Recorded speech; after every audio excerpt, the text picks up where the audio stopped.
Good day everyone, welcome to my channel. So in this video I will teach you guys on how to delete an email in Yahoo Mail. Before we start, I would like to say thank you so much to all my viewers, silent viewers and supporters in my channel. Thank you for watching my videos. If you are new with my channel and then you like this video, please hit the like button. Don't forget to share and please support my channel guys by clicking the subscribe button. So let's begin. To delete an email in Yahoo Mail is straightforward and very easy. So let's say we want to delete this mail, the T-Mobile store. Just click this checkbox and then click this icon garbage. When you click, it will automatically deleted. If you want to delete a batch of email or all the email, you can click this one to delete all the email and click the delete icon here. It will delete those all email that you have selected.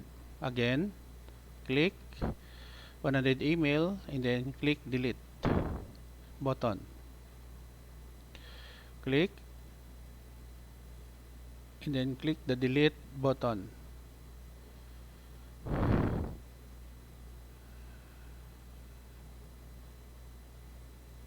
Click again and click the delete button.